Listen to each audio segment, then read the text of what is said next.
Today we're looking at Proverbs 11 verse 15. It says, "He who puts up security for a stranger will surely suffer, but whoever refuses to strike hands in pledge is safe." In the previous proverb, 11 and verse 14 of Proverbs, that provides insight into national security. This proverb brings up the issue of personal security.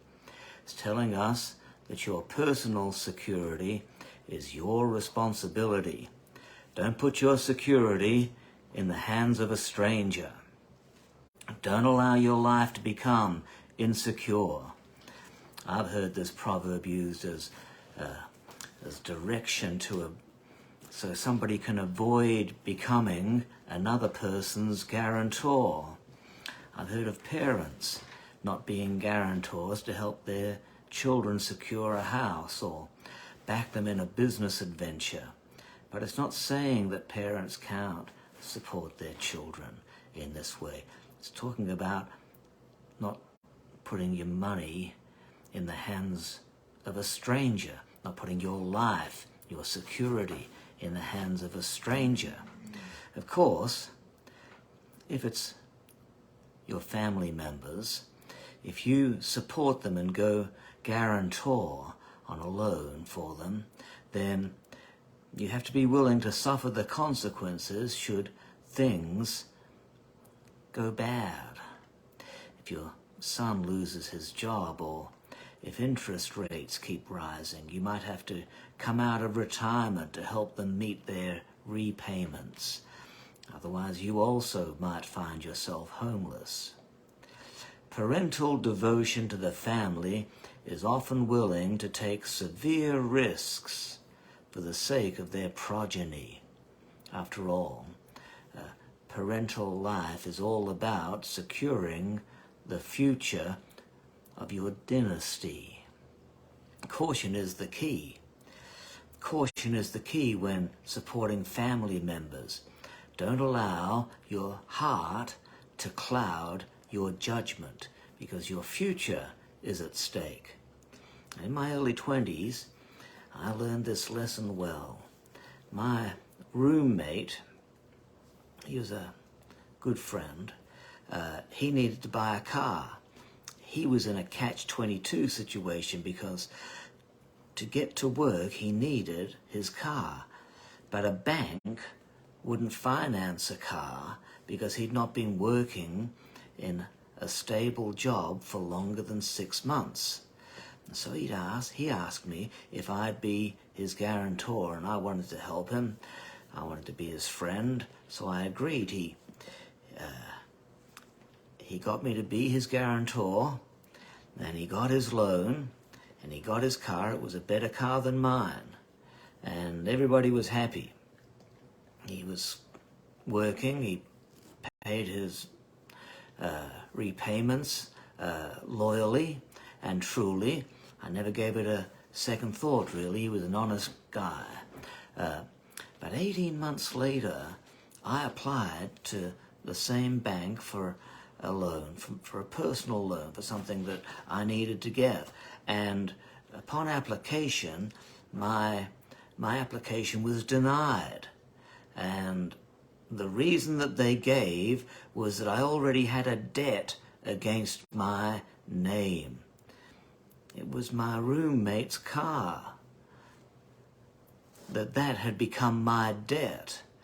And so, as guarantor of my roommate's loan, his debt was registered against my name, and I was technically in debt.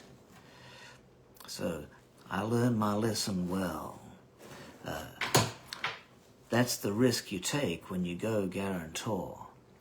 Now, it says, whoever refuses to strike hands in a pledge is safe. Does that mean that you should live in fear and not involve yourself in the business world?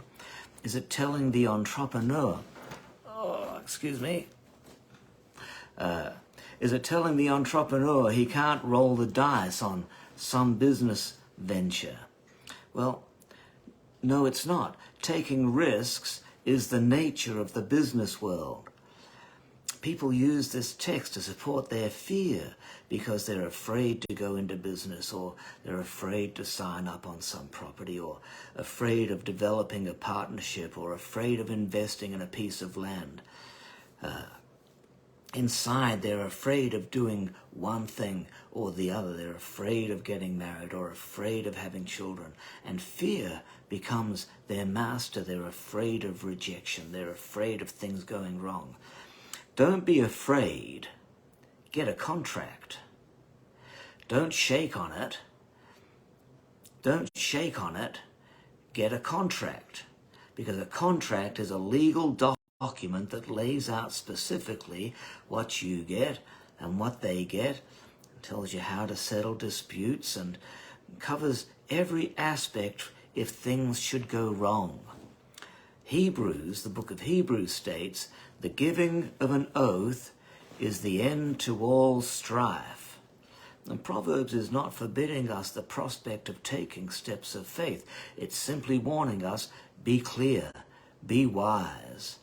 God says, I've noticed that among men, the giving of an oath is the end of all strife, and I looked for something to swear by, and finding no one whereby I might swear, God says, I swear by myself that blessing I will bless you, and multiplying I will multiply you. Think of that. God will give you a contract.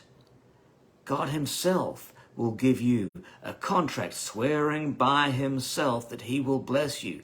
So you not only have his word on it, you've got his contract.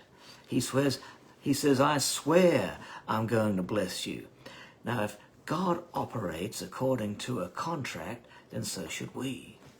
Contractual obligations remove all ambiguity. Now, back to your family. Should you be asked to back your children's home or their business adventure, it's only wise that you draw up a contract that ensures your protection. Don't allow sentimentality to be your guide. Unless you're so wealthy that whatever you put on the line will have little effect on the bank balance, get it all written up. And this will ensure that you and your family remain on good terms. Yes, you want to ensure that you and your family stay on good terms. And a contract will help with all of that. And this is some of the wisdom that is wrapped up in this particular proverb. Now, I think we might have one more, maybe two more of these left for us to do before this long format of a daily walk in wisdom comes to an end. It's been very enjoyable for me to go through them, and by the time that we've done this, we'll have 365 days worth of walking in wisdom, daily devotions on the web for you, plus a couple of extras, and then we're going to change our presentation. We're still going to be going through wisdom. We'll cover the rest of Proverbs, and we'll get into the wisdom of Jesus and the great wisdom of God. We'll get deeper and deeper into it all, and so I'm looking forward to doing that, and we'll bring that to you pretty soon, as soon as we've got all of the aspects of it worked out in such a way that it will be presented in a beneficial, mutually beneficial and constructive presentation. Yeah, so there you go. God bless you. We'll see you soon for more wisdom out of the book of Proverbs.